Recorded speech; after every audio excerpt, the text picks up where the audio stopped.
digamos que la idea central de hacer esta pequeña sesión es que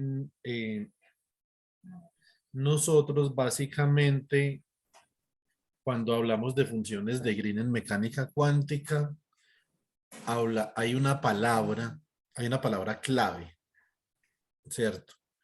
Hay una palabra clave y es evolución temporal de un estado. Entonces, las funciones de Green se pueden poner en contexto cuando un estado cuántico está cambiando con el tiempo. Para estados cuánticos que no cambian con el tiempo, y yo no me refiero a que, no me refiero a una dinámica estacionaria, o sea, como por ejemplo el seno. Entonces el seno tiene dinámica estacionaria. El seno es una función que sí cambia con el tiempo, pero que el espectro es estacionario, es decir, siempre la frecuencia del seno es la misma, ¿cierto? ¿Cómo sería un espectro no estacionario? Un espectro no estacionario sería una función cuya frecuencia cambie con el tiempo, por ejemplo, ¿cierto? Como lo que se llama Sharp signals. Cuando nosotros hablamos de funciones de Green, hablamos de estados cuánticos cuya variación temporal no es trivial. Entonces, para poder nosotros poner en contexto esto, yo voy a hacer dos cosas. Entonces, tengo esta presentación y ayer grabé un video con Pedro sobre dinámica cuántica. Para Omar y Liliana, que apenas van a ver mecánica cuántica, la dinámica cuántica sería un tema que se vería en el segundo semestre. ¿Sí o no? Perdón, en el segundo corte.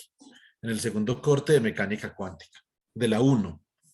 Entonces, ahorita les voy a pasar ese video cuando terminemos, digamos, de discutir la estructura formal regular de la mecánica cuántica. Entonces, ¿qué es la mecánica cuántica desde la estructura formal? Es un proceso de medida, ¿cierto? La mecánica cuántica es una teoría que se ha formalizado en donde lo que nosotros queremos hacer es básicamente que queremos representar un proceso de medida usando la expresión que tenemos nosotros en la parte superior de izquierda. Entonces dice proceso de medida, un operador que llamamos A, llamamos al operador A actuando sobre un ket, que es el ket de A. Bueno, ahí me faltó la prima, sería el ket de A', es igual a A' por el ket de A'. Listo, entonces, ¿qué representa cada uno de los objetos que nosotros tenemos en pantalla? A es un operador que representa el instrumento con el que vamos a medir. A', el ket de A', esa es la notación fundamental. El ket de A' representa el estado de un sistema sobre el cual se realiza el proceso de medida. A' es el valor medido por el instrumento representado por A. Y a A' le llamamos el autovalor del operador A, ¿cierto? Y la cantidad física asociada con la medida A' se conoce como observable. Ahora, una de las cosas que es de fundamental importancia dentro de la mecánica cuántica es la representación. Entonces nosotros tenemos una representación matricial para el operador A y tenemos una representación de vector para el ket A'. Entonces, aquí en esta diapositiva está contenida toda la estructura formal de la mecánica cuántica. Lo único que hay que hacer es que hay que axiomatizar esa diapositiva para nosotros poder entender algunas cositas. La profesora Carolina Spinell, en su copia al Sakurai, obviamente hace, digamos, un esfuerzo para el que es perezoso y no le gusta leer en inglés, ¿sí o no? Entonces, eh, más sin embargo, es el libro de Sakurai y digamos, un auxiliar, ¿cierto? que es el libro de John Townsend, los que nos introducen a la formalidad de la mecánica cuántica como debería de ser. Entonces eso es, digamos, lo que vamos a hacer a continuación. Entonces vamos a desglosar esa diapositiva que yo tengo ahí, es mecánica cuántica. En este momento no hemos hablado de física desde ninguna perspectiva, no hemos hablado ni de experimentos, ni de spines, ni de átomos, de nada. Esto es mecánica cuántica. Mecánica cuántica es una estructura matemática que nos permite entender el proceso de medida sobre un sistema cuántico a través de operadores, autovalores, autoestados y su representación matricial y vectorial. Listo. Muy bien.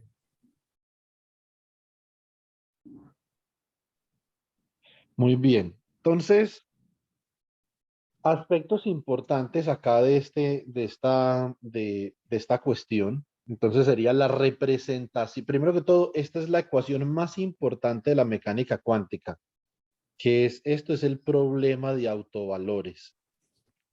Problema de autovalores y autovectores. Es la más importante.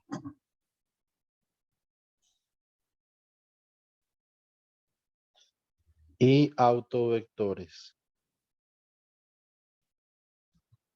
Listo, muy bien.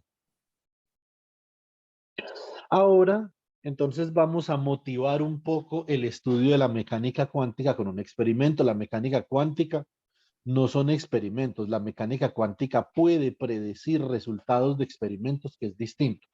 Pero la mecánica cuántica no son experimentos. La mecánica cuántica puede predecir resultados experimentales. La mecánica cuántica es una axiomatización del mundo en general, no solamente de la física, de la química, sino también de la sociedad, ¿cierto? La mecánica cuántica se podría entender como la teoría universal del comportamiento de los objetos animados y no animados, ¿cierto? Muy bien. Entonces, tenemos nosotros acá el experimento de Stern-Garlach, que consta de lo siguiente. Entonces, esto es muy importante en mi curso de mecánica cuántica. El experimento de Stern-Garlach se debe a Otto Stern.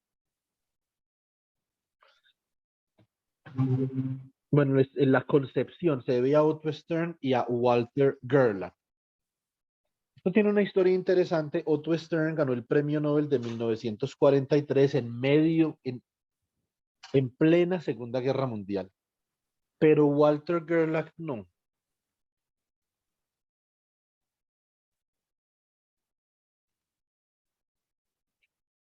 Digamos, en parte por la colaboración de Walter Gerlach con, digamos, la Alemania agresora de la época de la Segunda Guerra Mundial, ¿cierto?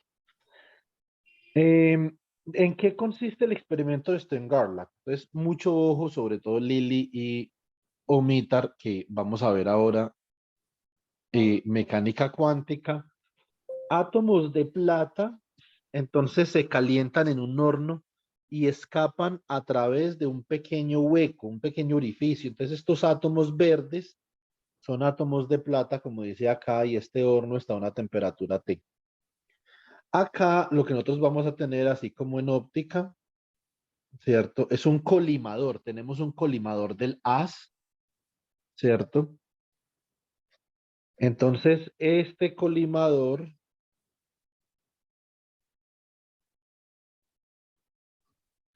dirige el haz y cuando el haz de átomos de plata pasa a través de este campo magnético producido por estos imanes no uniformes, ¿cierto? Es muy importante que esto sea no uniforme porque después nosotros vamos a ver que tenemos que calcular la derivada de la inducción con respecto a Z, que es la dirección, ¿cierto?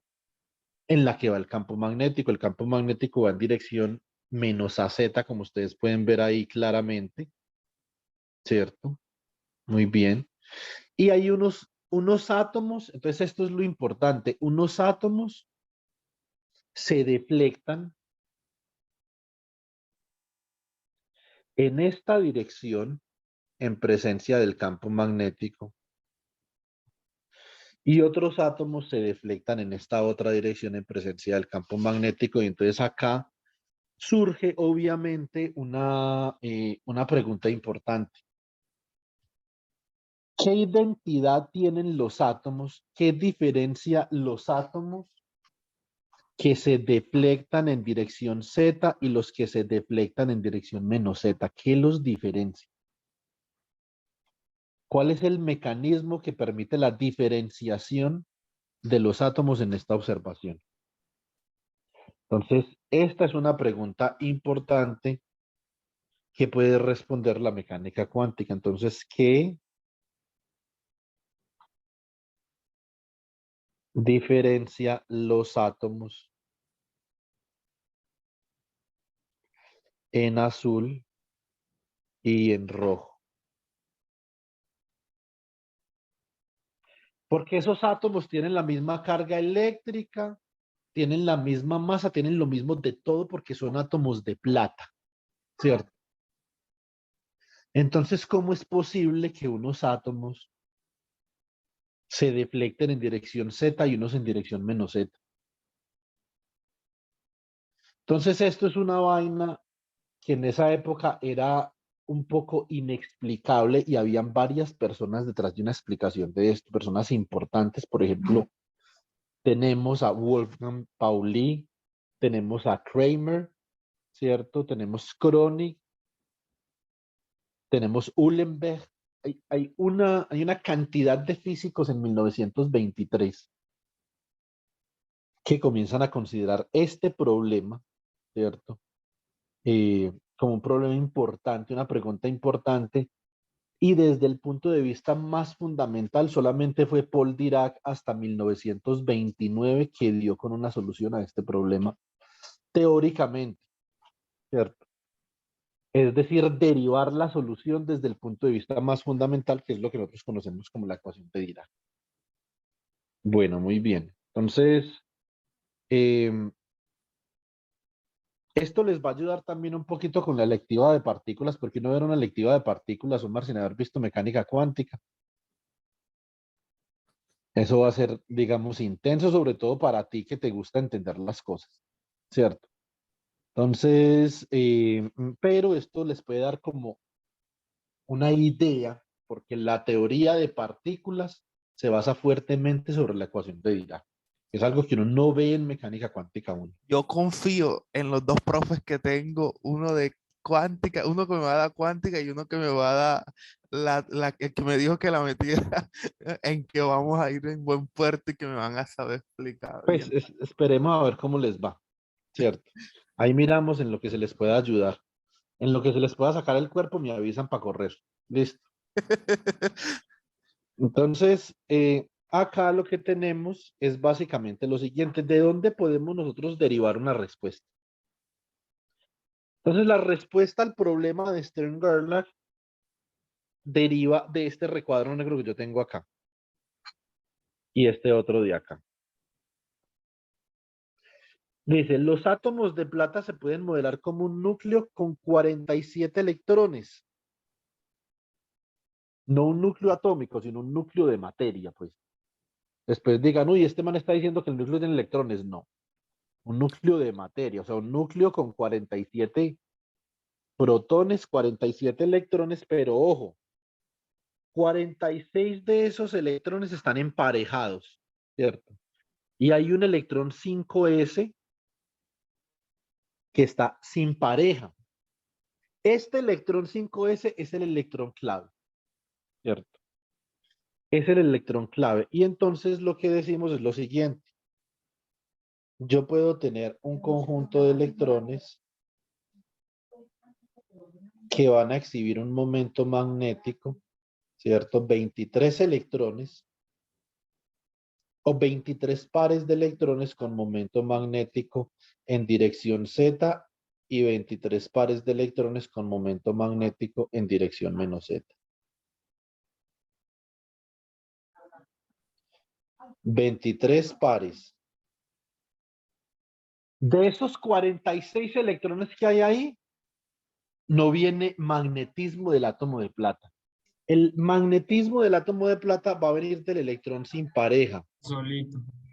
que puede ser o spin up o puede ser spin down, es decir, puede tener un momento magnético alineado con el campo del imán o contraalineado con el campo del imán. Hay dos posibilidades. Y de esas dos posibilidades es que viene la distinción en el experimento de Stern-Garlock. ¿Sí o no? De ahí es donde viene la distinción. Muy bien. Ahora, el momento magnético del electrón en un esquema relativista diraquiano se puede escribir de esta forma, ¿cierto?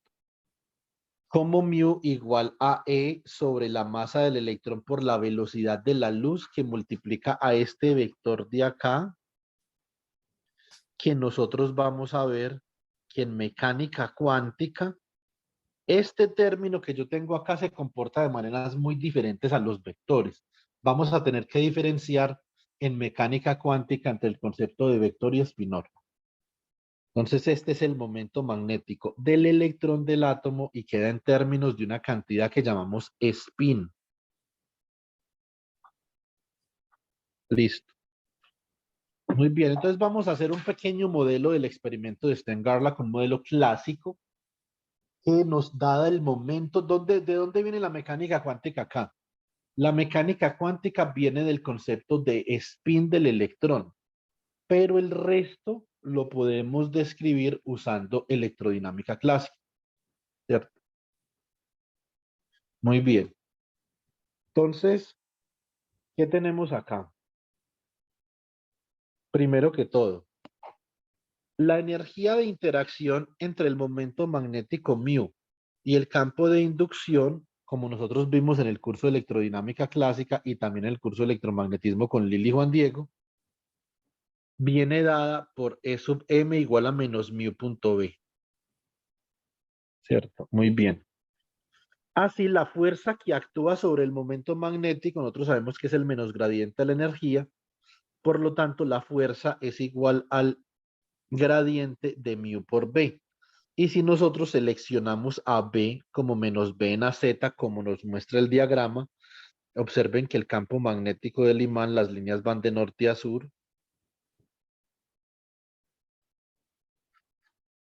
Entonces, cuando calculamos la fuerza, obviamente este término mu producto punto con B, ¿cierto? ¿Cómo da? Entonces, esta vaina de acá simplemente daría menos la magnitud de mu por la magnitud de b por el coseno del ángulo entre estos dos, ¿cierto? Que es 180, coseno de 180 es menos 1. Bueno, muy bien. Entonces, eh, eso para, digamos, el caso en el que estén contralineados, para el caso de alineamiento perfecto, entonces esto simplemente daría mu por b y de acá nosotros obtenemos que la fuerza que va a experimentar una partícula con momento magnético mu sub z es igual a menos mu sub z por la derivada del campo magnético con respecto a z en dirección a z. Por eso, para que haya cierta deflexión de los electrones en presencia de la inducción magnética, por eso el campo magnético tiene que ser no uniforme. Porque si el campo magnético es uniforme, esa derivada a cero. Listo. Muy bien. Ahora vamos a descubrir que usando algo de física básica, yo puedo determinar cuál es la distancia acá de deflexión tanto de los electrones con momento magnético en dirección menos z como los electrones con momento magnético en dirección z. Listo. Entonces, para átomos con mu sub z mayor que cero, la fuerza que imprime el imán va en dirección menos z. Y para átomos con momento magnético mu sub z menor que cero, es decir, en dirección menos z, la fuerza ejercida va en dirección a z. Los electrones que tienen momento magnético en dirección Z los llamamos spin-up. Y los electrones que tienen momento magnético en dirección menos Z los llamamos spin-down. Ahora, esta convención de spin-up y spin-down es solo eso, es una convención, ¿cierto? ¿De dónde viene esa convención? Esa convención viene de la forma como yo estoy midiendo mi sistema físico. ¿Cómo estoy midiendo yo mi sistema físico? Pues yo mi sistema físico lo estoy midiendo con un imán. Primero que todo vamos a hacer una cosa, vamos a acordar algo de vocabulario. Lleguemos a un acuerdo. Cuando yo estoy hablando de medida en mecánica cuántica, estoy hablando de perturbación. Estoy hablando de intromisión, ¿cierto? Estoy hablando de un ambiente que desequilibra algo. Entonces, la medida para yo medir algo, yo como sé si Juan Diego tiene fiebre o no, pues yo le puedo tocar un cachete, ¿sí o no? Yo, venga, Juan Diego, yo miro a ver qué tan caliente tiene el cachete, ¿cierto? Entonces, obviamente, yo estoy interactuando, y apenas toca el cachete, es que, uy, qué dolor. Entonces, yo estoy interactuando con Juan Diego de alguna forma. ¿Cómo hago yo para saber si Juan Diego tiene los cachetes calientes o no? De alguna forma podría mirar, bueno, los tiene rojos, ¿cierto? Entonces, de pronto, pero si no, y si yo veo que los tiene rojos, también estoy interactuando con él porque los fotones hacen scattering en los cachetes de Juan Diego y llegan a mis ojos y hay una formación de imagen a partir de ese proceso de scattering. Sea como sea, si yo estoy midiendo a Juan Diego o su temperatura del cachete de manera directa o indirecta, hay una intromisión que hay que hacer en Juan Diego para poder medir. La medida requiere intromisión. Esa intromisión es una intromisión no invasiva en mecánica clásica. Es decir, el sistema físico ni siquiera se da por enterado que lo están perturbando cuando uno lo mide. Uno coloca un multímetro para medir la corriente en una resistencia. La resistencia ni siquiera se da cuenta que hay un multímetro. ¿Por qué? Porque la resistencia está compuesta por un grado muy grande de constituyentes internos, ¿cierto? Pero como la mecánica cuántica versa fundamentalmente de sistemas físicos que tienen un número de grados de libertad muy pequeños, cuando nosotros afectamos un sistema cuántico con una perturbación externa, el sistema cuántico entra en conflicto consigo mismo y con su identidad. Él ya no sabe quién es. Me están midiendo. Entonces, ¿quién soy yo? ¿Cierto? Ya no sé ¿Soy quién lo soy que yo. soy o lo que ellos ven que quiero que sea? ¿No? Más o menos. Necesita un psicólogo cuántico. ¿Sí o Sí. no? Entonces, eso es esencialmente lo que está sucediendo en este esquema. Antes que yo decida ubicar un imán con campo magnético en dirección menos Z, el momento magnético de estos átomos de plata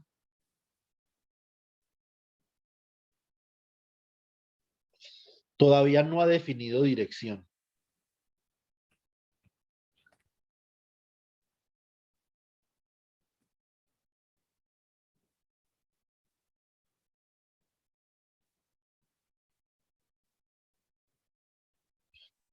El momento magnético de los átomos de plata todavía no ha definido dirección.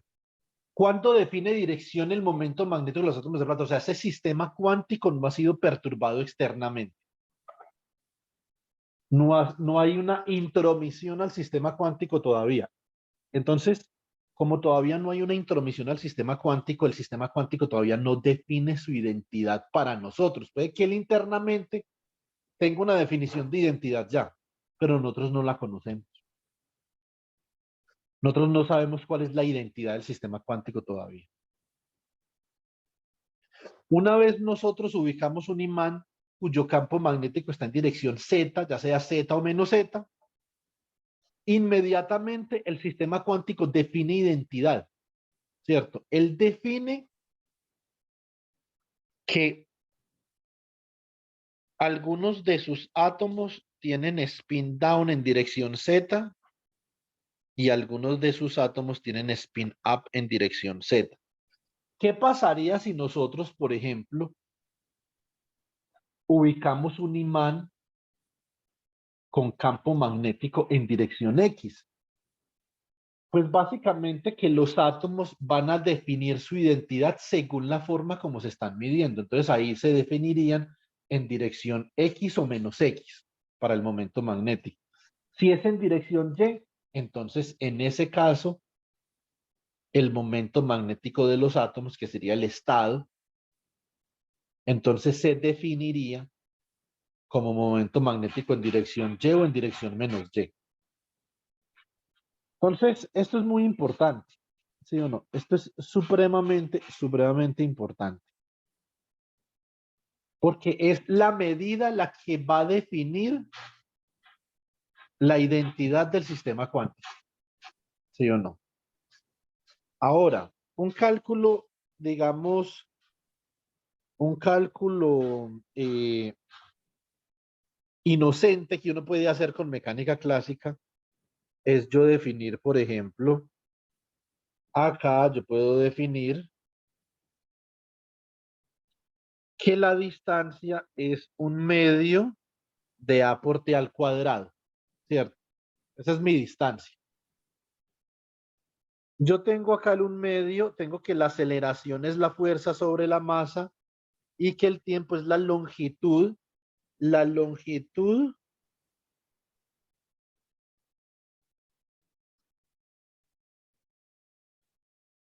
que viajan los electrones dividido la velocidad a la que viajan, ¿cierto? Entonces yo acá puedo escribir lo siguiente, yo tengo la fuerza.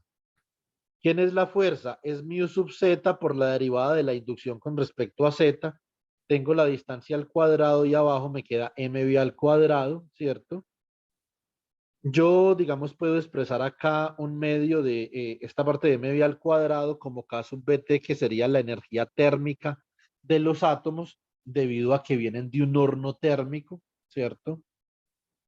Y yo puedo reemplazar, digamos que la distancia del experimento es de 3 centímetros, la variación del campo es de 10 tesla por centímetro, el momento magnético atómico, que es el magnetón de Bohr, es 5.8 por 10 a la menos 5 electron volt por tesla, y la energía térmica de los átomos es de 0.1 electron volt. Esto me da una distancia de deflexión de 10 a la menos 2 centímetros, o sea, 100 micrómetros. Y eso es precisamente en el experimento, es precisamente la distancia de deflexión de los átomos. Ustedes pueden buscar la plaquita, hay una plaquita que se utilizaba como detector donde ahí está.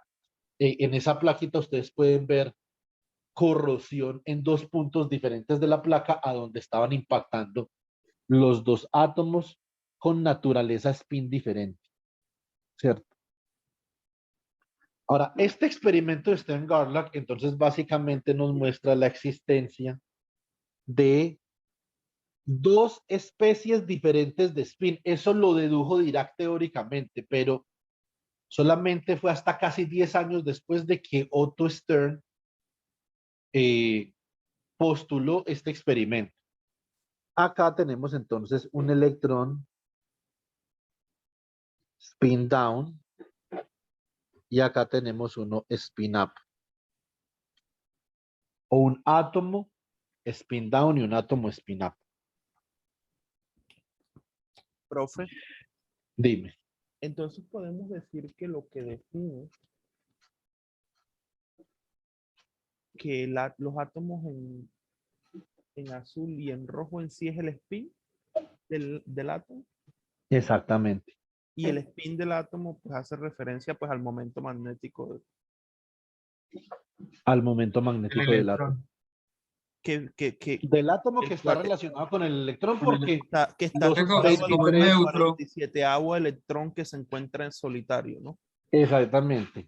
Sí, o sea, lo que dicen es que Es pues el del cuadra, átomo, o es sea, el, que es el cuadraheptagésimo electrón, no el, no el 47, sino eh, el cuadragésimo, el cuadraheptagésimo electrón.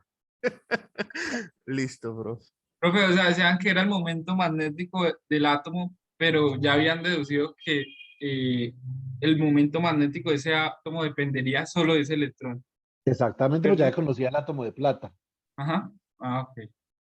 Profe, ¿y Ya, a qué se ya se debe, había por ejemplo, aislado el átomo de plata. Dime. por qué daba por ejemplo, una gaussiana y por qué no solo iban a un solo punto? ¿Eso a qué se debe, profe? Ah, Eh, no, no, no. Eso es una gaussiana. Eso es simplemente lo que yo dibujé. Ahí. Eso es una buena pregunta, Juan Diego. Entonces, esta vaina de acá simplemente se debe, lo que yo estoy dibujando, es que debido obviamente a la agitación térmica, entonces los electrones van a impactar alrededor de un punto. No todos exactamente en ese punto, pero va a haber una dispersión alrededor del punto, ¿cierto? Porque son átomos térmicos que están excitados térmicamente. Entre más baja sea la temperatura, más determinista, más obviamente, precisa la va a ser el medición. punto donde va a impactar. Entonces esto tiene cierta dispersión. Y la dispersión, como nosotros vamos a ver también en el curso, la dispersión es un concepto que debe estar a la orden del día en mecánica cuántica. Porque nosotros en mecánica cuántica, como les hablé la semana pasada, tenemos comportamiento medio y fluctuaciones alrededor del comportamiento medio. ¿Sí o no?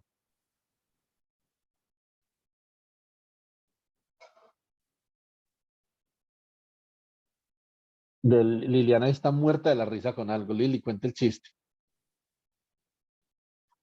Profe, Mejor o no. sea que ¿Qué, Lili? ¿Qué dijo? Es que como Juan Diego la interrumpió, no le escuché. ¿Qué dijo usted? No, mejor no, profe. Luego le cuento.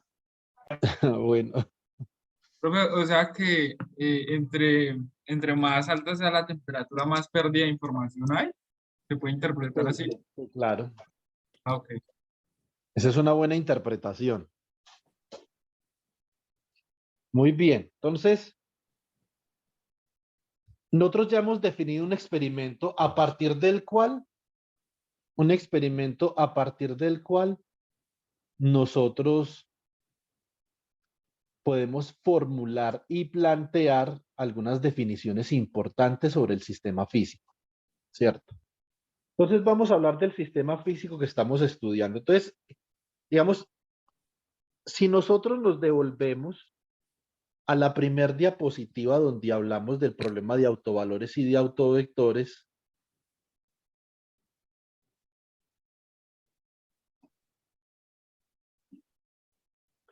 acá tenemos el operador, que básicamente es el que representa el proceso de medida, ¿cierto? Primero que todo. Y tenemos el estado que es el que representa el sistema físico. En física, nosotros los físicos teóricos y cualquier físico teórico razonable, porque hay físicos teóricos no razonables también, ¿cierto? Cualquier físico teórico razonable les va a decir a ustedes que uno en física teórica debe de comenzar por problemas sencillos, por el problema más sencillo posible, ¿cierto? Y le comenzamos a añadir complejidad de diferentes formas. Una forma es perturbativamente, pues, ¿cierto? Entonces, Profe, ¿qué diría exactamente ahí en esa parte? Ese with al final, ¿qué representaría? algo es que Cuando- escribí así. Lo que pasa es que en inglés, obviamente, el orden de las palabras cambia. Entonces, esto dice, A es un operador, póngame cuidado, A es un operador, with es con y which es cual. Entonces, A es un operador con el cual, ¿cierto? Pero ahí se coloca al final. Entonces, eso es una cosa Re complicada. locos, re locos, re locos. Exactamente. Puede mandar el sticker del profesor. Entonces, se lo mandó a Liliana. Nada, profe, yo nada de eso está en el momento, están, ¿cómo se dice? Tienen patente y no se pueden, Están, hasta que están, están en proceso de verificación experimental. no se, ¿Cuál sticker, profe? Un sticker por ahí. Oiga, este Omar que fuimos a comer con Edilson una vez. Y nosotros que nos vamos sentando a comer con Edilson y Omar que saca el celular y toma una foto de Edilson y le hace un sticker. No. No espero ni 2 minutos. Dios mío, bendito. Entonces, Profe, ¿y pónganme atención. cuál es el significado de la palabra operador como tal? El significado de la palabra operador. Operador es un objeto matemático que actúa sobre otro, ¿cierto? Y extrae información. Eso es un operador. Entonces, le voy a colocar un ejemplo. Vea, este es el mejor ejemplo del mundo. Usted, por ejemplo, tiene una novia, ¿sí o no? Y va y la abraza. Y usted mismo le dice a su novia, oiga, sería pendejada que se eche desodorante, hermano. ¿Sí o no? Entonces, ¿qué sucede en esa interacción, Omar? Usted es el operador, usted está actuando sobre su novia con un abrazo y extrae cierta información a partir de ese abrazo. ¿Qué información extrajo usted? Que su novia Una huele ausencia de maluco. desodorante. Una ausencia de Exactamente, desodorante. una ausencia de desodorante, ¿cierto? Entonces, le coloco un ejemplo, Omar. Vale, cuidado. Hagámoslo por acá. Yo tengo este objeto matemático, Omar. Este es un objeto matemático que es una función e a la i kx por x, ¿cierto? ¿Por ¿Sí qué no o le no? pone el punto mejor, profe? ¿Cómo? ¿Por qué no le pone el punto mejor? Porque no es un producto punto, esto es escalar. Sería producto punto si fuera e a la i k punto r, ¿cierto? Listo. Y acá esto quedaría como e a la i kxx más kyy más kzz, ¿cierto? Pero entonces lo voy a trabajar en una dimensión, Omar. Listo, listo, listo, listo. Listo. Si yo, por ejemplo, actúo con este operador diferencial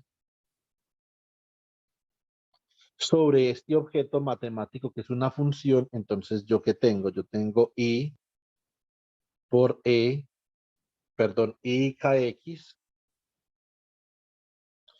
por e a la i kx por x. Si yo actúo con el operador segunda derivada, Omar, Eso no es ¿sí? realmente correcto, profe. ¿Por qué? Porque hay un producto punto en Una una derivada de una multiplicación, ¿no? Porque K depende de X. No, no, Entonces, no. Kx simplemente estoy diciendo que es la el que va en componente del dirección. vector en dirección Ah, x, bueno. no depende Bueno. de x. Ah, Son bueno. ortogonales, viejo, ¿qué Ya, pasa ya, ahí? ya. Ahora sí, ya, ya, ya. Ya, ya, ya. Si ve que esa cabellera lo comienza a afectar a uno. Sí, ya, ya, ya. Sí, es un Entonces, escalar acá, como tal. Sí, sí, sí. si yo derivo 2 veces, Claro, ahí se le va al entonces me cuadrado. quedaría como, menos kx al cuadrado por e a la i kx x, ¿cierto?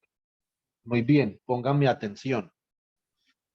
Yo puedo definir la energía de una partícula como lo haremos en mecánica cuántica como h barra al cuadrado por kx al cuadrado sobre 2m.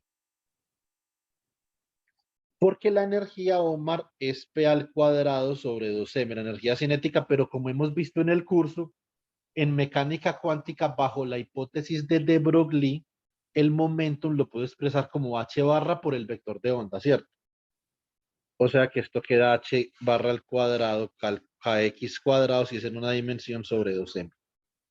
Muy bien, póngame atención. Si yo entonces actúo, yo voy a actuar con este operador. Yo voy a coger y voy a actuar con un operador que es menos h barra al cuadrado sobre 2m por la segunda derivada con respecto a X sobre este objeto matemático. ¿Cierto?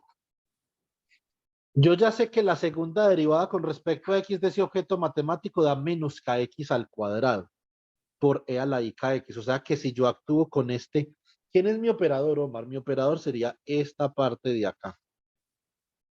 Y acá entonces me va a quedar h barra al cuadrado kx al cuadrado sobre 2m. Multiplicando a E a la I, KX. e a la i kx por x. ¿Qué información extrae ese operador de ese objeto matemático o de esa función? Extrae la energía. ¿Sí o no?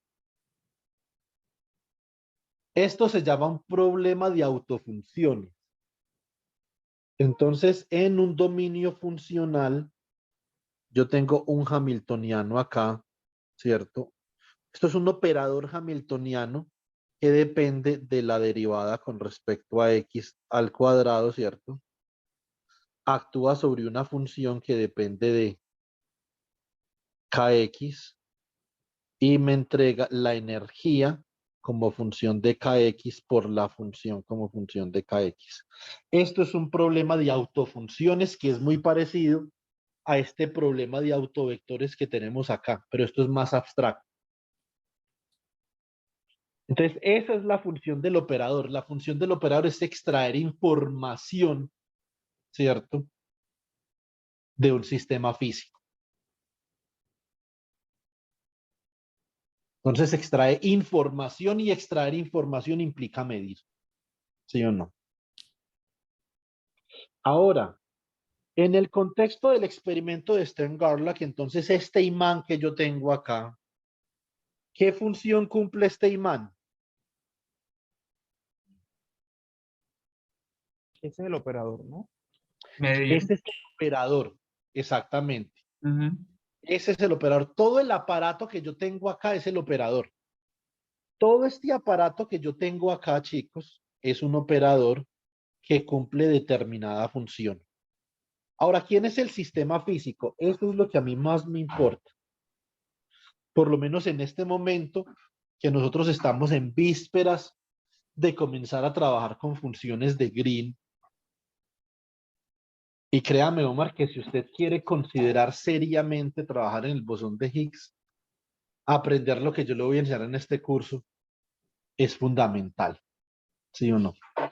Entonces, si nosotros queremos considerar trabajar con funciones de Green, lo primero que tenemos que aprender es que debemos aprender cómo calcular la dinámica de un estado cuántico. Y si yo hago referencia a la dinámica de un estado cuántico, pues tengo que hacer referencia al estado cuántico como tal. Entonces, a ver, ¿qué es el estado cuántico? ¿Sí o no? Entonces, ¿qué es el estado cuántico? El estado cuántico es una manifestación de las observaciones posibles que puede tener un sistema físico. Es una estructura matemática el estado cuántico, no una manifestación. Es una estructura matemática de las posibles manifestaciones observables de un sistema físico. Entonces, ¿qué tenemos acá? Tenemos sistema físico,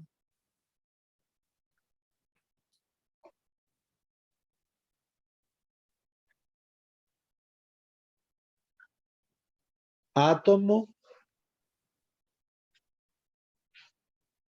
con spin S igual a un medio. Ese es el atributo, ese es el atributo de mi sistema físico. Y ese atributo va a tener dos posibles medidas como nosotros lo hemos venido observando. Entonces, cuando el átomo tiene spin en dirección Z, la medida de ese atributo es h barra medios. Y cuando tiene spin en dirección menos Z, la medida de ese atributo es menos h barra medios. Ahora, por lo tanto, el sistema puede estar en uno de dos estados, ¿cierto?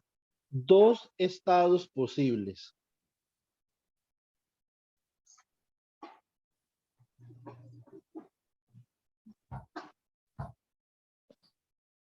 Puede estar en spin up o puede estar en spin down. Y la forma particular en la que yo voy a escribir matemáticamente el estado de mi sistema, esa forma particular se llama ket y lo escribo así.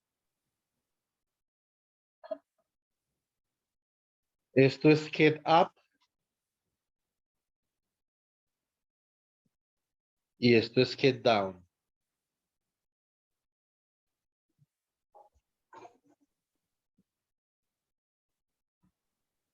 Entonces el ket es una forma de yo representar el estado de mi sistema físico. Entonces ahí ya nos comenzamos a entender, ¿sí o no? Ahí ya nos comenzamos a entender, esto es muy importante, que nos comencemos a entender en este aspecto, porque de ahora en adelante vamos a utilizar un vocabulario que está fuertemente basado en dos aspectos de la mecánica cuántica. Uno es el ket y otro es cómo el ket cambia con el tiempo. Para eso, ya ahora cuando termine esta clase les voy a pasar el video que grabé con Pedro, para que esta tarde muy juiciosos se me pongan a estudiar dinámica cuántica para la clase de por la noche. Listo. Supremamente juicioso. Entonces, muy bien. Vamos a colocar un poco en contexto lo que les acabo de mencionar, ¿cierto? Entonces,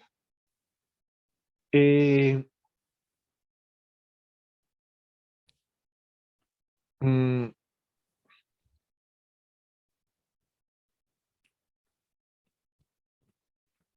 lo que les acabo de mencionar es básicamente lo siguiente. Si yo comparo este proceso de medida sobre mi sistema físico, repito, sistema físico,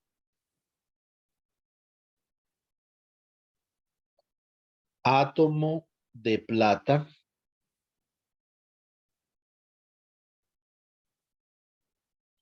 con spin S igual a 1/2.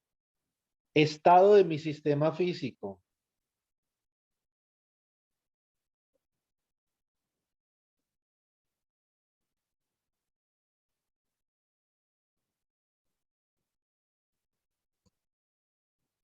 El estado de mi sistema físico puede ser el ket up en dirección Z o el ket down en dirección Z.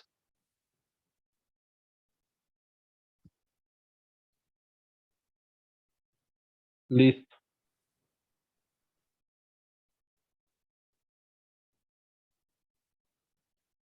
Profe, ¿y qué representarían las láminas donde chocan los electrones ya? Eso simplemente hace parte del proceso de detección. Eso es el proceso de detección. Listo. ¿Sí o no? Eso hace parte del proceso de detección. Muy bien. Ok. Entonces, si ustedes observan estas dos ecuaciones que yo tengo acá, tengo dos expresiones muy importantes acá. Esta expresión está relacionada con la medida del spin de los átomos en esta región sombreada en rojo, por eso escribí el estado y su medida, que sería H barra medios, en rojo. Y para el caso de los electrones en esta región sombreada en azul, entonces tengo esta otra expresión de acá, con su medida correspondiente, que es menos H barra medios. Y si nosotros nos volvemos a la primera diapositiva, entonces podemos ver una cosa. Podemos ver que esas dos ecuaciones que yo tengo ahí son problemas de autovalores y autovectores como este. De nuevo, la ecuación más importante de la mecánica cuántica, problemas problema de autovalores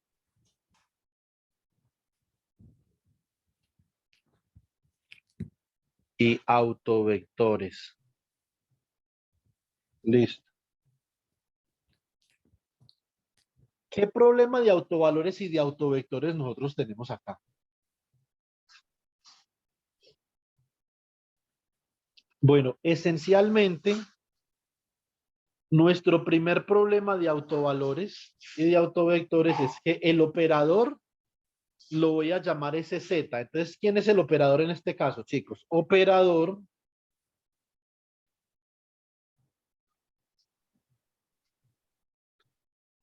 es SZ. ¿Qué hace el operador cuando actúa sobre el get up en dirección Z? Extrae la información del spin de ese estado. Y es esta de acá.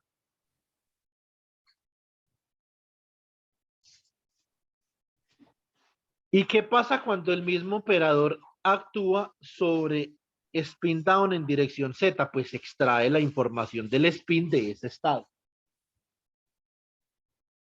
Eso es lo que hace el operador, hombre. Extraer información, ¿cierto? En forma de medida. ¿Sí o no? Como nosotros volvemos a la primera diapositiva. En la primera diapositiva, ¿qué más habíamos dicho? Habíamos dicho que otro aspecto de relevancia en la mecánica cuántica era la representación, ¿cierto? Y los operadores se representan en forma matricial, no necesariamente, pero típicamente los operadores se representan en forma matricial y los kets se representan en forma de vector columna.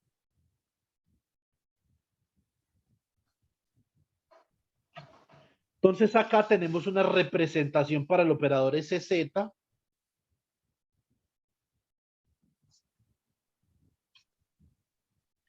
Tenemos una representación para spin up y una representación para spin down. ¿Cierto? Muy bien. Hay un repaso acá de la teoría de los espacios vectoriales y de matrices. También de espacios funcionales, ¿cierto? Antes de volver a este problema de la medida del spin en dirección Z, que es lo que realmente a nosotros nos importa. Entonces, pero pues yo voy a dar un repaso corto sobre espacios vectoriales. Listo. Porque resulta que los kets, el spin up en Z y el spin down en Z forman una base de un espacio vectorial. Por eso esto es importante. La mecánica cuántica se funda sobre qué herramienta formal. La mecánica cuántica está estructurada sobre los espacios vectoriales abstractos y complejos. Ya les voy a explicar qué significa cada palabra.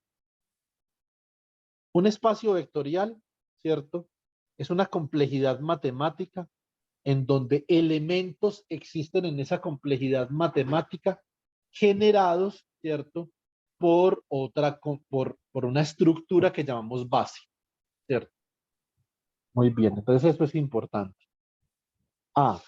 ¿Qué significa la palabra abstracto? La palabra abstracto significa que en ese espacio de representación nosotros, o en esa complejidad matemática que llamamos espacio vectorial, nosotros no le hemos asignado representación a los vectores que viven en ese espacio o a la base de ese espacio vectorial. Apenas acá estamos representando la base de esta forma, como si fuera la base de R2, ¿cierto? Como si este fuera el vector I y este fuera el vector J, ¿sí o no? ¿Qué significa la palabra complejo? Espacio vectorial abstracto y complejo. La palabra complejo hace referencia a que las constantes de superposición de ese espacio vectorial pueden ser números complejos. Entonces, ¿sobre qué base se fundamenta la mecánica cuántica? Sobre la base de la existencia de un espacio vectorial abstracto y complejo. Por lo tanto, para nosotros poder hablar el idioma de la mecánica cuántica, necesitamos ser unos faraones del álgebra lineal. ¿Cierto? Profe, que le regale acceso a Lili, porfa. Voy.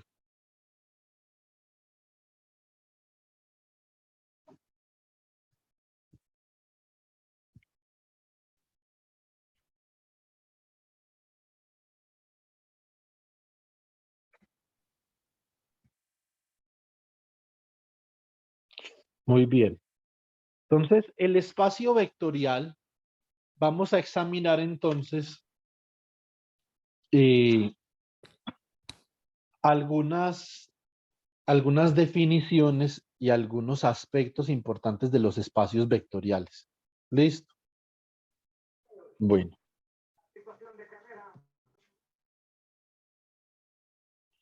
Muy bien. Entonces, cualquier vector en una dimensión arbitraria, en este caso en R2, puede ser expresado como la superposición de una base ortonormal. ¿Sí o no?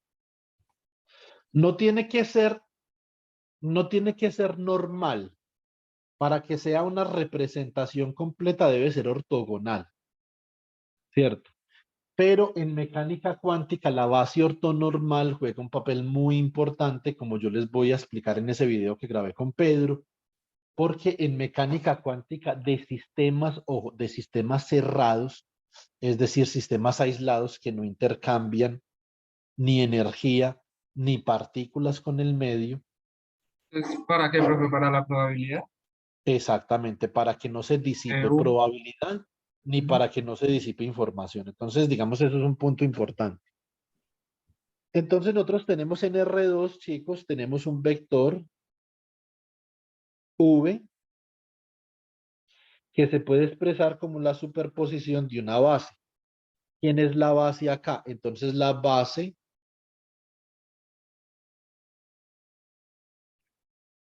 es AX y AY.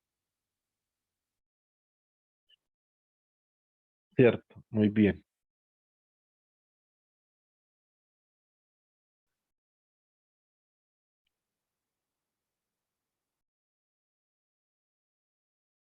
Bueno, entonces, en el caso, por ejemplo, de un estado arbitrario para sistemas con spin un medio, ¿cierto? Yo puedo expresar un estado arbitrario, por ejemplo, un ket de alfa, lo puedo expresar como la superposición de C sub 1 por ket up más C sub 2 por ket down. Entonces acá nosotros podemos ver que el espacio de los kets obedece la misma relación, obedece la misma propiedad que un espacio vectorial en R2, por ejemplo, ¿cierto? O R3. Muy bien. La ortonormalidad de la base, ¿cierto? Se puede expresar de esta manera. El producto punto entre las bases es delta IJ, ¿cierto? Donde delta IJ es 1 para I igual a J y es 0 para I diferente de J, ¿cierto? De la misma forma, como nosotros en Fourier calculamos los coeficientes de la representación de Fourier, para un espacio de vectores nosotros podemos calcular estas constantes de superposición mediante la proyección del vector sobre una base dividido la proyección de la base sobre sí misma. Pero como son bases ortonormales, el producto punto entre bases es 1. Y por lo tanto, la constante de superposición no es otra cosa que la proyección de este vector V en una dirección particular. En este caso yo tengo acá este vector V y yo lo puedo proyectar en dirección X. Y esa proyección, ese es el valor de la constante de superposición. Listo. Entonces, en este caso, resumimos. las constantes de superposición Vx y Vy son reales para espacios vectoriales reales. Estas constantes pueden ser complejas para el caso de espacios vectoriales complejas. Ojo, esto es un espacio vectorial normado. Espacio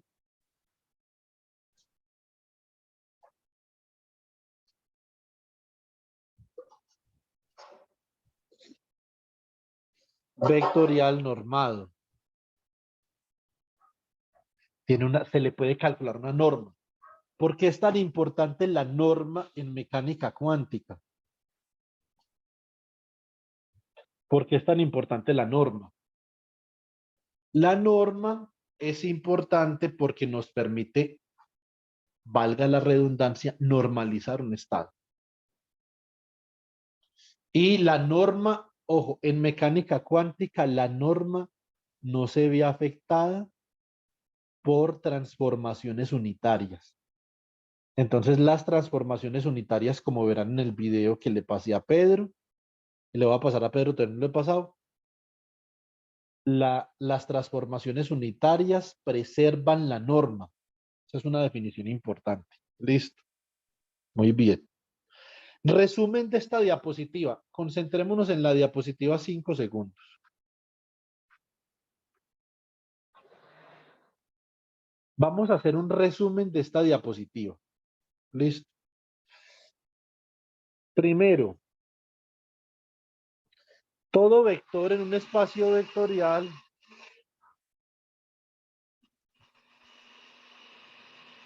Doña Nelly, pues, ¿me puede regalar 20 minuticos antes de la licuadora, por favor? Mm, todo vector en un espacio vectorial se puede expresar como una superposición de una base. ¿Cierto? Entonces, punto importante. Segundo, la base en espacios vectoriales de representación completa es ortonormal o por lo menos ortogonal. Tercero, las constantes de superposición en la representación del vector en una base particular se calculan mediante la proyección del vector sobre una base particular. Todo esto es cierto y se cumple en el espacio de los Kets. Todo, ¿cierto? Muy bien. Repite lo tercero, profe, disculpe. Que la constante de superposición se puede evaluar como la proyección del vector sobre una base particular. Para Vx, proyectas el vector sobre la base AX y para Vy, proyectas el vector sobre la base AY. Listo, profe. Y cuarto, los espacios euclidios como este espacio son espacios con norma. Se les puede definir una norma. Listo. Esto es como un mini curso de espacios vectoriales en una sola diapositiva. Muy bien. Los espacios vectoriales admiten que nosotros hagamos una transformación de cambio de base. Nosotros podemos cambiar la base. Entonces, por ejemplo, si nosotros definimos que este vector de acá forma un ángulo θ con el eje X, nosotros podemos escribir las constantes de superposición Vx como la magnitud del vector por coseno de θ y Vy como la magnitud del vector por el seno de θ. ¿Cierto? Muy bien.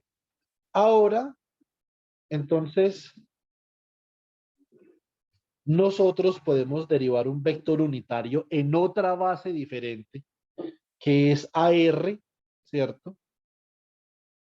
Que va a estar relacionado es con la magnitud del vector. Derivamos el vector V con respecto a R y dividimos por la norma de la derivada con respecto a R. ¿Quién es R en este caso? Digamos que hay que aclarar que R sería la magnitud, ¿cierto? Entonces la magnitud de V.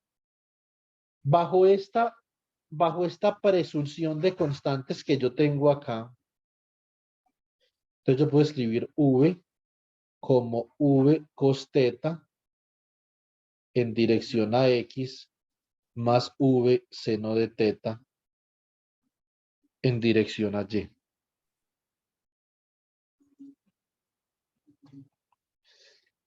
Y hago lo mismo derivando con respecto a teta, entonces me queda este otro vector unitario, o sea que ya tengo dos vectores unitarios en una base diferente, expresados como función de la base original, que era AX y AY. Para esta transformación de cambio de base, yo simplemente puedo escribir esta matriz, que es como una matriz de rotación, es como no es una matriz de rotación, ¿cierto? Y yo puedo demostrar claramente que en esa nueva base, los vectores son ortogonales para bases diferentes y están normalizados para bases iguales, ¿cierto? Esto es una transformación de cambio de base. Si nosotros vamos al problema de el experimento de Stern-Gerlach, nosotros podemos demostrar que podemos cambiar de base. Por ejemplo, si yo tengo la base originalmente, tengo el get up en dirección Z y el get down en dirección Z. Esta es una base que yo selecciono debido a que el imán que yo estoy utilizando en el proceso de medida, ¿qué características cumple? Cumple con que va en dirección Z. Eso significa que el imán me define la base. En mecánica cuántica, ¿qué define la base? El experimento. El experimento define la mejor base sobre la que yo puedo trabajar. Listo. Y acá en mecánica cuántica, entonces en el espacio de los qubits yo puedo hacer una transformación de cambio de base.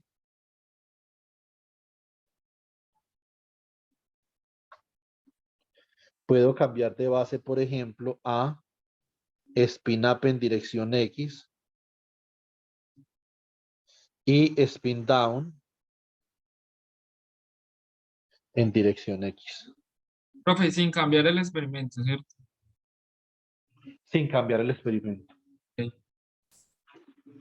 Simplemente otra base diferente. Y ya vamos a ver que dependiendo de la base que yo selecciono, pero no ya, el lunes vemos que dependiendo de la base que yo seleccione, Juan Diego, entonces voy a tener una cosa o la otra, ¿cierto? En términos de información, ¿cierto? Hay bases más informativas que otras. Entonces, para yo obtener cierta información de manera directa, lo que yo mejor puedo hacer es hacer un cambio de base. Eso no significa que el experimento, el resultado, en ese caso particular del sistema físico, que el sistema físico como tal cambie con la base. El sistema físico cambia es con la selección instrumental en el experimento. Y esa selección instrumental define la base. Eso es una cosa diferente. Estamos hablando de dos cosas diferentes. Muy bien. Vamos a ver otra. Hay algo más importante en mecánica cuántica que, como nosotros pudimos ver en la primera diapositiva, en mecánica cuántica, si nosotros representamos el operador como una matriz y el ket como un vector columna, cuando yo actúo con el operador sobre este ket, entonces básicamente lo que yo estoy diciendo es que yo actúo con el operador sobre ese ket. Lo que yo estoy diciendo es que estoy actuando con una matriz sobre un vector columna. Entonces, y el operador, como yo le dije a Omar, el operador extrae información del sistema físico, pero también puede cambiar el estado. Entonces, tenemos que diferenciar entre los operadores que cambian el estado y los que no. Por ejemplo, en este problema que nosotros trabajamos de autofunciones, el estado no cambia. Cuando el estado no cambia, se llama problema de autofunciones o de autovalor. ¿Cierto? Porque tengo yo acá un operador L actuando sobre F y esto me da un autovalor L minúscula por F. La autofunción no cambia. Y si yo tengo en un espacio vectorial un problema de autovalores y de autovectores, tengo una matriz A actuando sobre un vector V igual a un autovalor lambda por un vector V.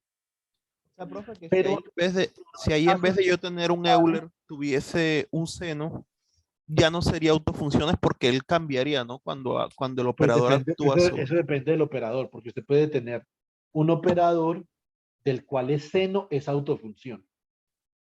Eso depende del operador, ¿cierto? Entonces, Claro.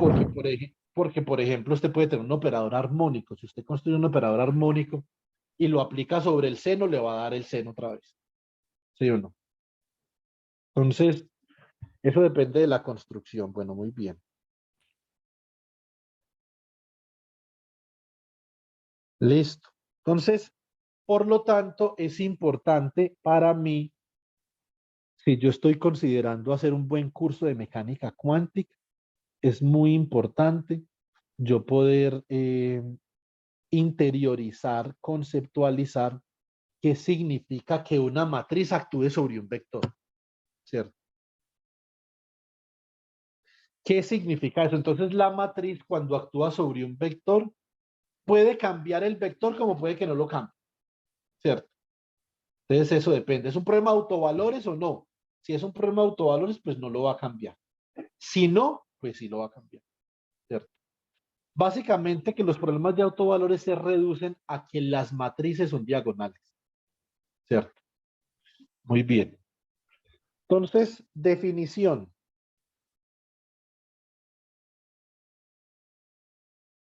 Matriz, definición en un espacio vectorial. Una matriz es un objeto definido en un espacio vectorial que transforma un vector en otro vector. Eso es una matriz. Es una operación en un espacio vectorial. Y como la matriz está definida en un espacio vectorial, obviamente la matriz tiene que ser generada por la base de un espacio vectorial. O sea que las matrices tienen base también. Y eso es algo que uno aprende en mecánica cuántica, ¿cierto? Hay unas frases de cajón de mecánica cuántica que uno las debería tener en el nochero, en el tocar un espejo, en el baño, donde sea. Y una de las frases de mecánica cuántica de cajón es que toda matriz está escrita en una base. Una vez uno entiende que toda matriz está escrita en una base, uno es una persona más feliz, más alegre, duerme mejor, come mejor, ¿cierto? Entonces, hace más ejercicio. Eso es supremamente importante. Toda matriz está escrita en una base. Eso es una verdad irrefutable del análisis vectorial y análisis funcional. Listo. Es una verdad axiomática. Bueno, muy bien. Vamos a hacer unos ejemplos. Primer ejemplo.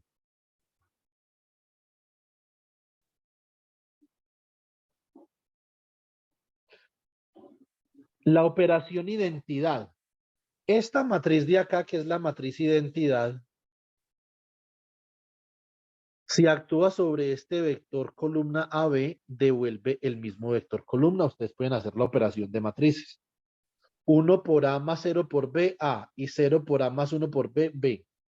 En el espacio de los kets, ¿cómo quedaría esto? En el espacio de los kets, simplemente yo puedo decir que el ket de alfa es igual a un operador 1 por el ket de alfa. Entonces, en el espacio de los kets, uno de los operadores más importantes o más importantes es el operador unidad, ¿sí o no? Y en el curso de transporte cuántico, vamos a hacer referencia al operador unidad de manera continua y repetida. Muy bien. Un operador, por lo tanto, operador unitario. Un operador unitario es un operador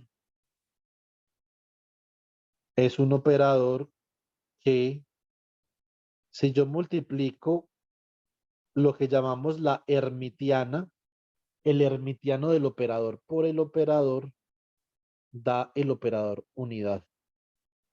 Eso es un operador unitario. El lenguaje de matrices, matriz unitaria.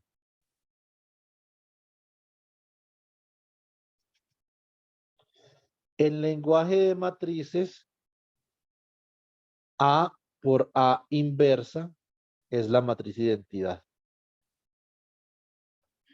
Eso en lenguaje de matrices reales, reales. ¿Sí o no? Si las matrices fueran complejas, hay que añadir otra cosita ahí.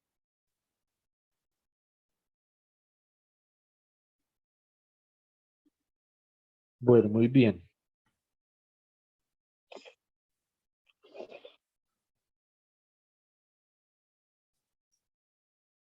¿Será una daga, profe?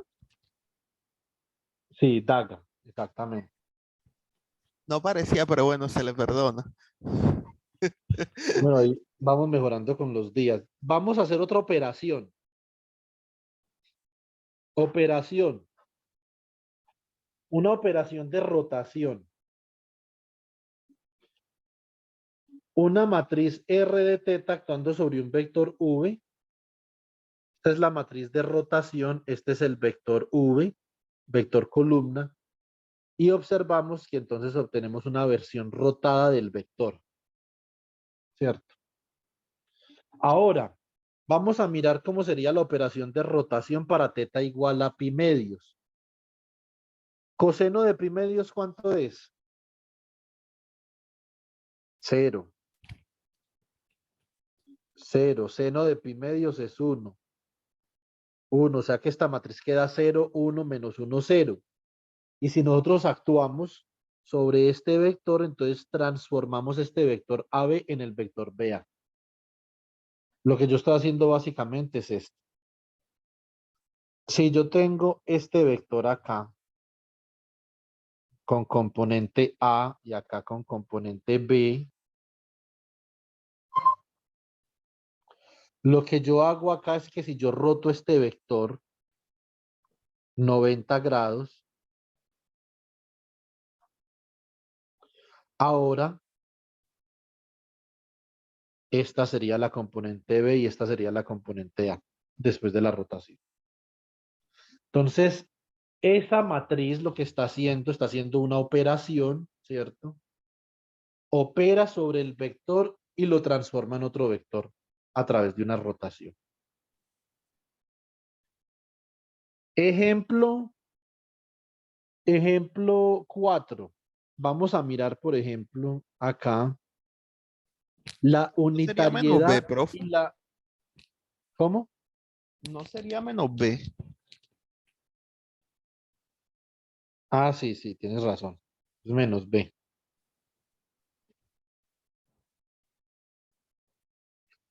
A ver. No, menos A. Menos A, menos A, menos A, sí, menos A. O sea que habría que hacer la rotación sería en este sentido.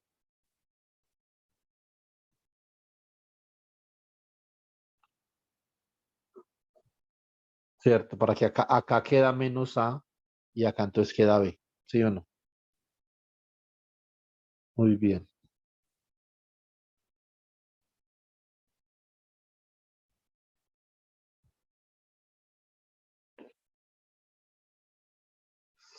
Entonces, tengo unitariedad y unimodularidad. Operaciones unitarias y unimodulares. Listo. Si yo roto este vector con la transformación R de teta y después yo aplico la transformación transpuesta, esta transformación, yo roto el vector 30 grados así y después lo vuelvo a rotar 30 grados así. Entonces, eso debe de ser equivalente a una transformación unitaria. ¿Sí o no? Entonces, nosotros vamos a hallar la transformación equivalente multiplicando estas dos matrices. Coseno por coseno, coseno cuadrado, menos seno por menos seno, seno cuadrado. Da 1. Listo. Coseno por seno coseno, menos seno por coseno, menos seno coseno da 0. Lo mismo acá y acá tenemos seno por seno da seno cuadrado, coseno por coseno, coseno cuadrado, esto da 1. Es decir, esto se representa como una transformación unitaria, ¿cierto? ¿Cómo sabemos que es una transformación unimodular? Porque el determinante da 1, ¿cierto? Muy bien. Estas son transformaciones que preservan la norma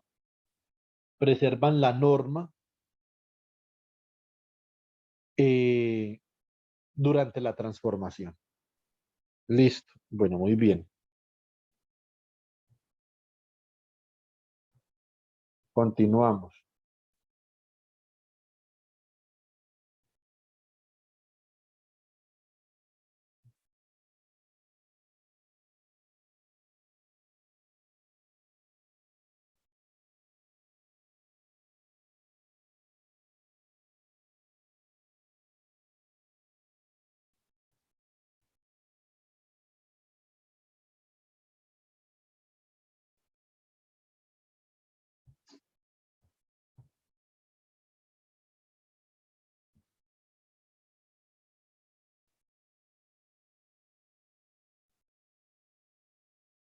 Segundo.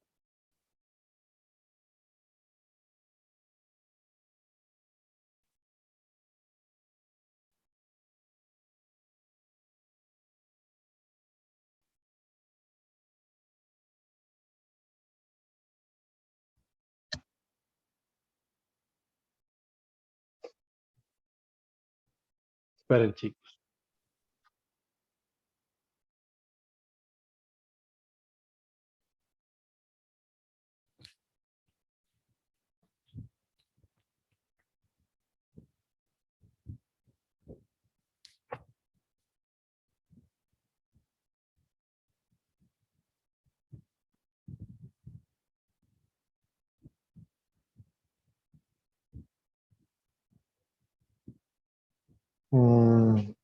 Segundo.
Bueno, muy bien. Entonces, vamos a mirar otro ejemplito sobre transformaciones. A ver, yo, por ejemplo, supongamos que yo tengo un átomo con spin-up y supongamos eh, mm,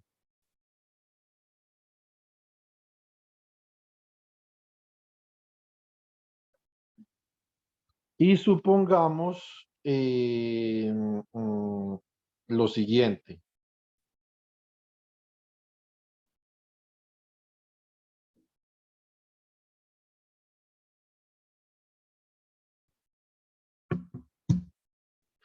Yo tengo un operador de spin, ya este operador de spin no me mide este operador de spin no me va a medir el spin de ese estado.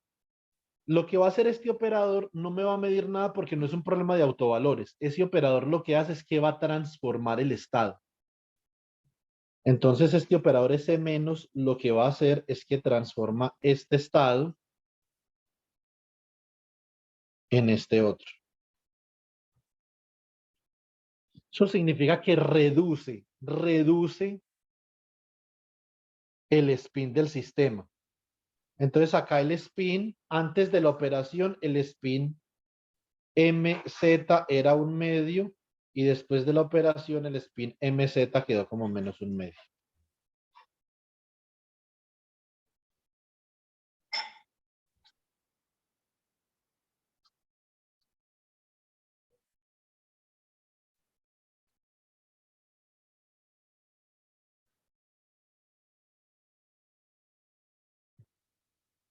Listo. Muy Me bien. queda así, H barra nomás. Sí. Queda H barra porque está acá yo no estoy midiendo nada. Es que H barra sería acá lo que tenemos, Juan Diego, es la diferencia entre el estado en el que estaba y al estado al que voy. Ah, ok. ¿Cuál es la diferencia o la magnitud de la diferencia? ¿Cuál es la diferencia entre el spin del átomo cuando estamos en el estado up y el spin del átomo cuando estamos en el estado down? Es H bar.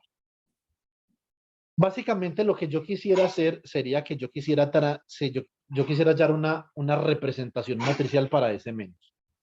Lo mismo puedo hacer si yo quiero aumentar el spin del átomo. Entonces con un operador S más, si yo tengo un átomo en un estado spin down, yo puedo aumentar el spin a 1/2, de -1/2 a 1/2. Y resulta que cuando yo calculo la representación matricial para S más, me da algo como 0, 1, 0, 0. Y la representación matricial para S menos me da 0, 0, 1, 0. Eso significa que como yo tengo la representación para up como 1, 0 y la representación para down como 0, 1, este ejemplo que yo tengo acá, este sería un ejemplo de disminución del spin en un sistema de spin 1/2. Aquí yo estoy actuando con este operador representado en forma matricial, ese sería S más, perdón, este sería no disminución, sino que sería el aumento, o sea, rising en inglés, ¿cierto? Aumentando el valor del spin. Acá, ¿quién es el estado? Este es el estado get down en dirección Z. Este sería el operador S más. Y me queda el spin up, ¿cierto? En dirección Z. ¿Sí o no?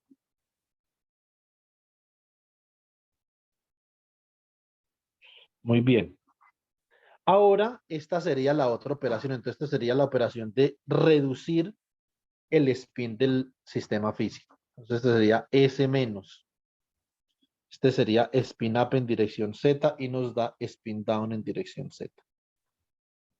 ¿Sí o no? Listo. Este es otro tipo de operación que nosotros podemos hacer sobre los estados. En este caso son operaciones de rising y lowering, o sea, aumento y reducción de una cantidad que en este caso es momento angular porque es spin. ¿Sí o no?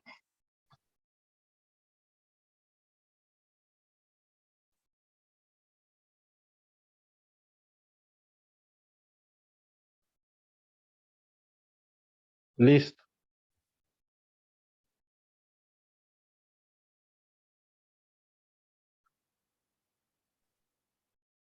Bueno, muy bien, chicos. Entonces, Esto es lo que nosotros podemos hacer con matrices sobre vectores, análogo a lo que podemos hacer con operadores sobre kets. Yo creo que más o menos lo que nosotros esperamos de un ket está relativamente claro, ¿cierto? Lo que nosotros esperamos de un ket. Ahora vamos a mirar, para terminar, vamos a mirar a ver si digamos, de alguna forma nosotros podríamos, a ver, vamos a revisar cuál es la forma pertinente para nosotros determinar los elementos matriciales, de un operador, ¿cierto? Esta simplemente es una forma más empírica, digamos, más indirecta y una forma más formal que nosotros vemos en el curso de mecánica cuántica, ¿cierto? Pero esto también lo podemos hacer de esta forma como les voy a mostrar. Hay algo que nos quedó faltando, eso nos podemos reunir el lunes en la mañana y lo hablamos, y es esta parte de los espacios vectoriales duales. Para que nosotros podamos realizar medidas sobre espacios vectoriales, como por ejemplo el producto punto, y por ende la norma, necesitamos definir un espacio vectorial dual. Eso es, digamos, eso es un aspecto fundamental de el análisis funcional. Pero por cuestiones de tiempo, digamos que no me voy a Ahí detener serían acá. que, profe, los bras. Los bras. Por cuestiones de tiempo no me voy a detener acá, sino que lo hago el lunes, ¿cierto? Entonces acá, en estas 3 diapositivas que les muestro, está muy bien explicada la parte de los bras, la parte del espacio dual, no bras, dual. El espacio de los bras es un espacio dual al espacio de los kets. Ujú. Listo. Bueno, muy bien. Entonces, acá lo que vamos a hacer en estas 2 diapositivas, con esto terminamos. En estas 2 diapositivas vamos a examinar en detalle el experimento de Stern-Garlach para medir el spin en dirección Z. Entonces, toda la maquinaria de Stern-Garlach que nosotros teníamos anteriormente, ahora la condensamos en este aparatico de acá. Aparatico que entonces representa el operador SZ. Y podemos tener 2 medidas. Podemos tener 2 valores de la medida posibles. O podemos tener H barra medios, como ustedes pueden apreciar acá, para átomos con spin up, o podemos tener menos H barra medios para átomos con spin down. Es decir, el resultado de la medida con el operador SZ. Omar, no me duerme, hermano. No estoy dormido, profe, no estoy dormido todavía. Lo estoy escuchando. Ahí está cabeceando con la camisa de la selección. Entonces, los 2 procesos de medida se pueden representar mediante 2 problemas de autovalores. Ya sea este problema de autovalores para la medida sobre un átomo en estado spin-up, o este problema de autovalores para la medida sobre un átomo en un estado spin-down. ¿Cierto? Ahora, si yo reemplazo la representación que yo había propuesto para estos problemas, observen, había propuesto para el operador una matriz A, B, C, D. Para spin-up, un vector columna 1, 0, y para spin-down, un vector columna 0, 1.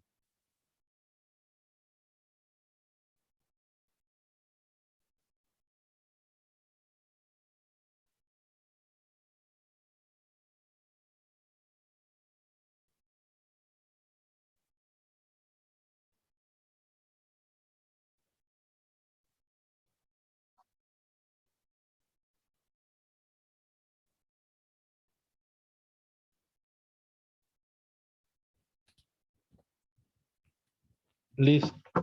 Esos frenones en seco que da el profe, parecieran que como que se le va el internet así, uno queda como que fue que se le fue el internet. Le estaba respondiendo, le estaba respondiendo al profesor Oscar, disculpe. Muy bien, entonces con estas representaciones, si yo las reemplazo acá,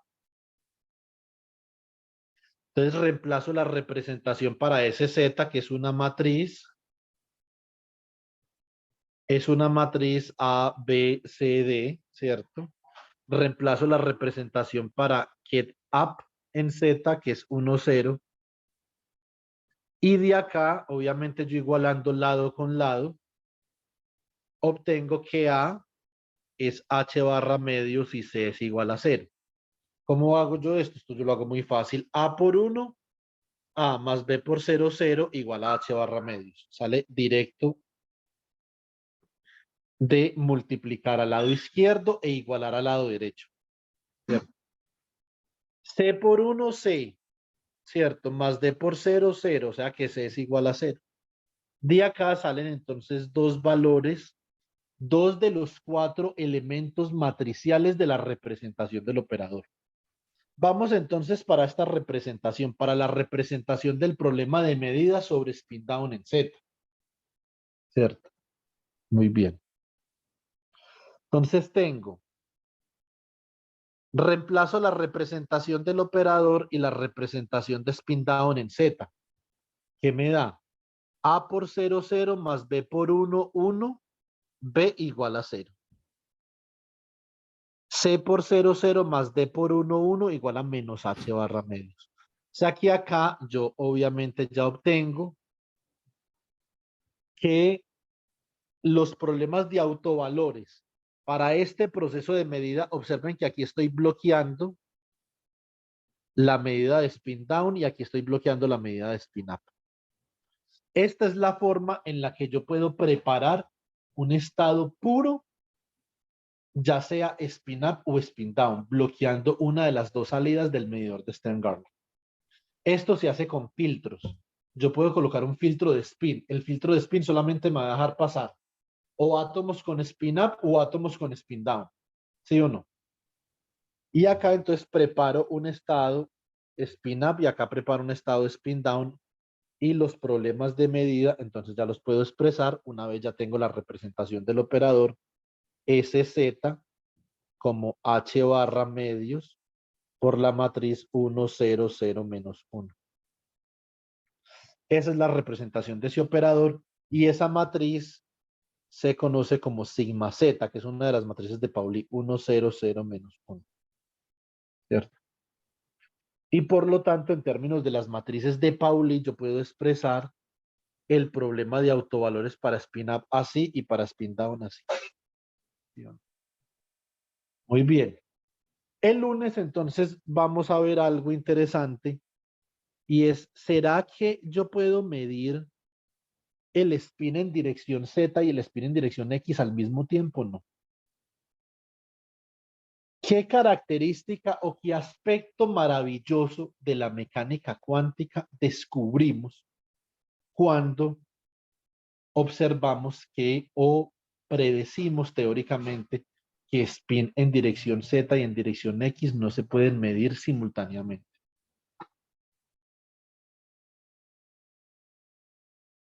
Hay un aspecto maravilloso de la mecánica cuántica que nosotros podemos descubrir aquí.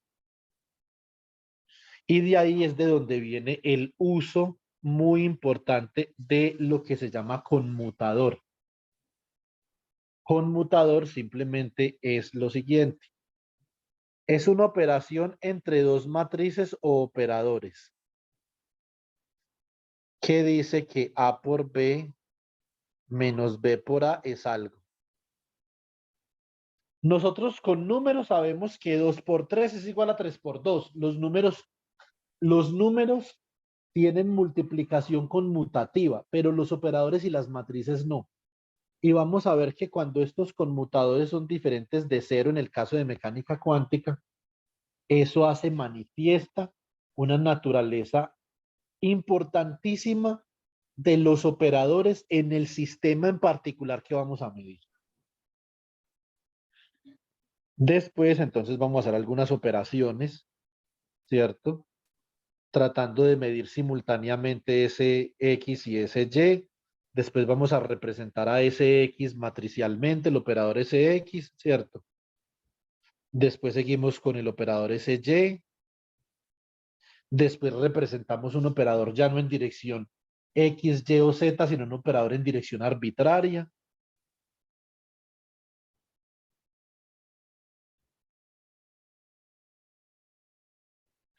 Después vamos a definir lo que es el operador de estado con probabilidad.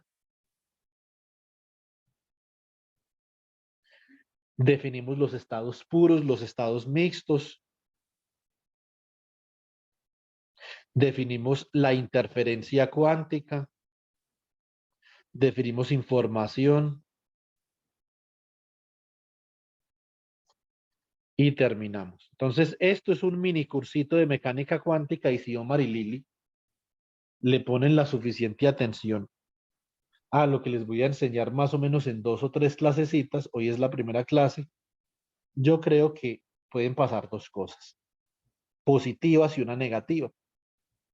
Las dos cosas positivas son que ustedes ya van a tener una base para que comiencen a estudiar ahora fuertemente en vacaciones, ¿cierto? Van a estudiar fuertemente en vacaciones, tienen una base de qué estudiar, qué no estudiar. Y la segunda positiva que va a pasar es que van a poder entender a cabalidad el curso de transporte cuántico.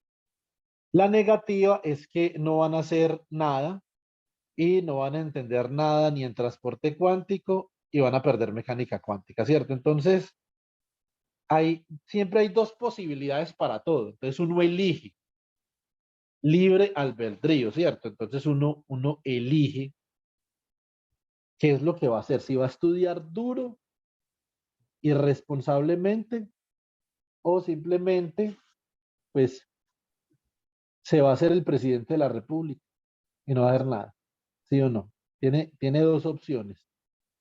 ¿Cuál opción decides tú elegir, Lili? Estudiar duro en vacaciones y pasar cuántica. Aprender cuántica más que pasar a aprender. Sí, señor. Bueno, chicos, muy bien.